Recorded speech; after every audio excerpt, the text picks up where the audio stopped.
नमस्कार, स्वागत है आप सभी का आपके अपने चैनल भक्ति अभ्युदय में। आशा करते हैं आप सब स्वस्थ व अच्छे होंगे। भगवान श्री राम, बाबा नीम करौली महाराज जी का आशीर्वाद स्नेह सदैव आप सब पर ऐसे ही बना रहे, हम यही कामना करते हैं। परम पूज्य गुरुदेव महाराज जी कहते हैं, प्रतिध्वनि ध्वनि का ही अनुसरण करती है और ठीक उसी के अनुरूप होती है। इसी प्रकार दूसरों से हमें वही मिलता है और वैसा ही मिलता है जो और जैसा हम उनको देते हैं, अवश्य ही वह मिलता है। बीज फल न्याय के अनुसार कई गुना बढ़कर। सुख चाहते हो, दूसरों को सुख दो। मान चाहते हो, मान प्रदान करो। हित चाहते हो तो हित करो और बुराई चाहते हो तो बुराई करो। याद रखो, जैसा बीज बोओगे वैसा ही फल मिलेगा।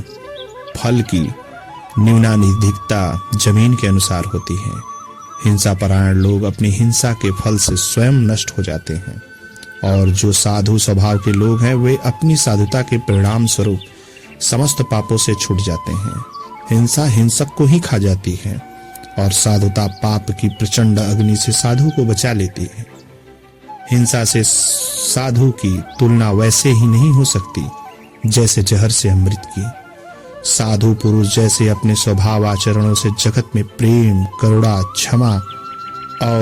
क्षमा का विस्तार करते हैं, वैसे ही हिंसक मनुष्य वैर, निर्दयता, क्रोध का प्रचार करते हैं। हिंसकों से इस जगत में दुख बढ़ता है और परलोक बिगड़ता है। दूसरी ओर साधुओं से जगत में सुख शांति फैलती है और परलोक तो ही बनता ही है। साधु का फल देर से भले ही हो पर होता अमृतमय है। मनुष्य को पाप से सदा सावधान रहना चाहिए। जरा से पाप को भी सहन करना पाप के विशाल वृक्ष की जड़ जमाना होता है। मनुष्य जब एक बार पाप को स्वीकार करके उसमें फंस जाता है तब फिर वह दिनों दिन उसी में लिपटता ही चला जाता है और आगे चलकर उसी के संग में सुख का, यहाँ तक कि कर्तव्य का अनुभव करने लगता है। उसके पापों की ऐसी एक दृढ़ और मोहक श्रृंखला बन जाती है जिसके बंधन से वह सहज ही कभी छूट नहीं सकता और उसके नए नए रूपों पर मोहित होता रहता है। पाप करते समय अज्ञान व सुख का बोध होता है। उस समय परिणाम सामने नहीं होता, परंतु परंपरा से चली आई हुई परिणाम की एक कल्पना मन में होती है जो पाप कर्म का संपादन करने के बाद उसे धिक्कारती और डराती है। परंतु पाप करते करते वह कल्याण भी मिट जाती है और पाप में ही गौरव बुद्धि हो जाती है। फिर उसकी बुद्धि सहज ही पुण्य को पाप और पाप को पुण्य देखती है। मनुष्य की यह स्थिति बहुत ही निराशाजनक होती है। इसलिए निरंतर पापियों से संग से बचने और साधुओं के संग में रचना पचना चाहिए।